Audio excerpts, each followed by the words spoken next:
Whilst my esteemed colleagues in Jack Nicholls, Nicky Shields and Dario Franchitti are off sunning themselves, working hard on a beach in southern Uruguay, I am on my way into southwest London to the studio to bring you radio coverage of the whole event. I'm not bitter. I have just been out to pick up another item for the house. I feel like a delivery driver at the moment. And most importantly, I have managed to get my hair cut. I didn't want to leave it to getting to Australia because last time I got my hair cut in a salon in Melbourne, well, it didn't end well. And anyone who's read my book will know exactly what I'm talking about there. So that's done. Now heading off to the studio to meet the guys and bring you coverage of the Punta del Este E-Prix. Hi, I'm here for Formula E Radio. Thank you. My goodness, this weather is unbelievable. It's freezing cold and still snowing. Just arrived at the studios, so just on my way in to go and meet Harrison and Emma and have a production meeting to talk about what we're going to talk about in the show. I hope a few of you are with us today.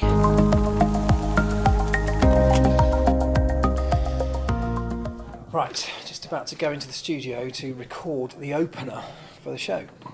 So Emma Walsh will be on the end there, looking after all of the social media interaction across the weekend. I will be here on the end with Harrison Newey sat here in the middle, and the two of us will take you through all the action today. But right now I've just got to record the opener, so the opening part of our show, which I've scribbled on a bit of paper, got to record into a microphone. Last time out in Mexico City, it was Audi Sport Apt Schaeffler's Daniel Abt who took a resounding maiden victory to make up for the one that got away back in Hong Kong, when he was penalised for a technical infringement after taking the checkered flag on that opening weekend of this season. The championship though is still very much alive, with John-Eric Verne leading the way, but the chasing pack aren't very far behind, so there's still everything to play for in today's CBMM Niobium Punta del Este E-Prix. So stay with us for all the build-up to qualifying and live race commentary from the world's first fully electric street racing series. Is that alright, yeah? Good. Right, that's that bit done. Let's go and see the guys. So that bit is basically just the opening line of the show. We just pre-record it to make it smooth and slick. It slots in between a bit of music, and then we get into the real action. And here they are.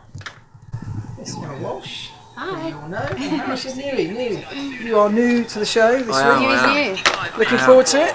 I am very excited. I've never done anything. The difference between success and failure is tiny, so they can... So we are just catching up basically with the end of free practice 2, which is happening right now, before we then get into qualifying in, I don't know, around about an hour's time or so. Hope you're going to be with us. We shall catch you then.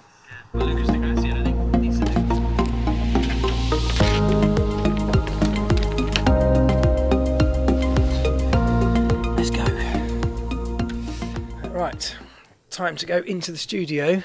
So we're about 15 minutes away from going on air for qualifying.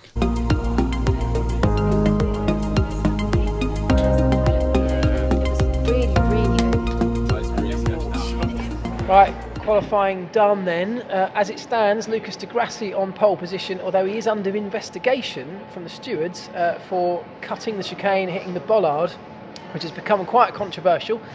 Harrison Newey is with me. Hi. Hi mate, your first experience of commentating and really of Formula E, or certainly working on a Formula E day. Yeah, I've never done anything, well I've done a couple of things like this, you know, being interviewed about myself, but it's my first time actually commentating on the race and what's going on. Yeah, which I really enjoyed. I think it's very good. Well, Harrison did a wonderful job. I hope you were with us listening along. If you weren't, well, I was going to say there's still time, but of course by the time you see this video it will all be over. But I hope you were with us anyway.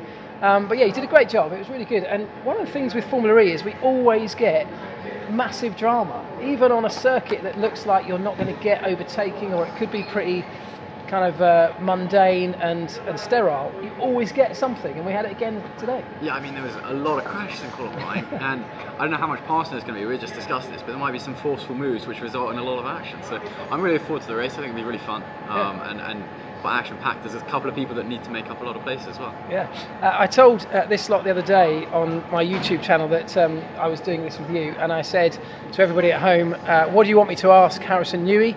A few people came in with questions. Most of them were about your dad or your dad's cars.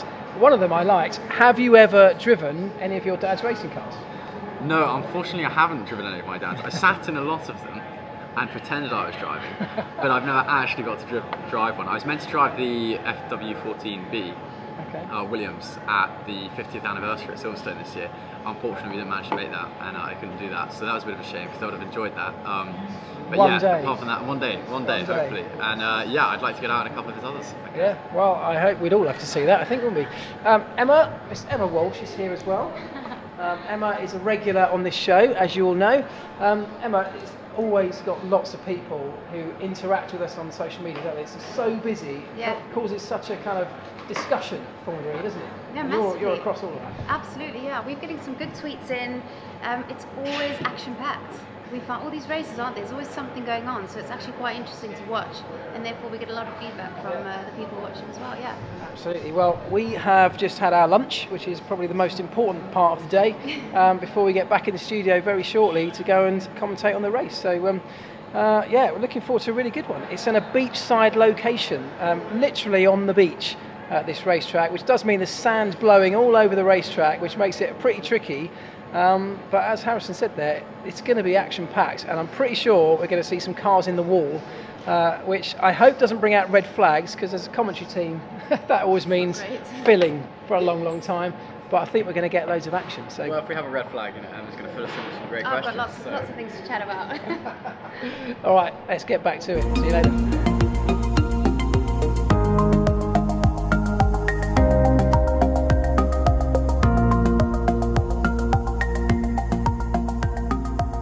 So, that's it. It's over. What an unbelievably dramatic Formula E race. And I'm starting to kind of say that with every time I talk about a Formula E race, I'm talking about it in these what it feels like over-enthusiastic terms. But the reality is, every one of these races is incredibly dramatic. And I'm not kidding. Going into the last few laps of today's race, you couldn't tell who was going to win. There were 3 cars, nose to tail, with just a couple of laps to go. That's the kind of drama, the kind of excitement that Formula One is desperate to try and achieve, and yet we rarely ever have. That's why I kind of struggle when people talk about Formula E being boring in their criticisms. I don't get it. I do get the fact there's no noise, or there's a very different noise. I do get the fact that the cars are not as fast. That's all fine. They are perhaps valid criticisms. However, the racing is nothing but dramatic and exciting and unpredictable, and that's what any race championship strives to achieve. Today's race was won by Jean-Eric Vergne, who many of you will know. He led from lights to flag, but that kind of sounds like it might have been a dull race. It definitely wasn't. If you were with us, I hope you enjoyed it. I definitely enjoyed doing the commentary today alongside Harrison Newey and Emma Walsh. But when you stop, the adrenaline stops flowing and it just hits you. I'm so tired all of a sudden. All I've been doing is watching a TV and talking about what's happening. I'm absolutely shattered.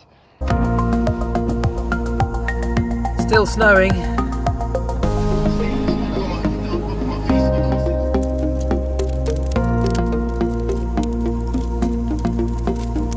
Which man ever needed instructions?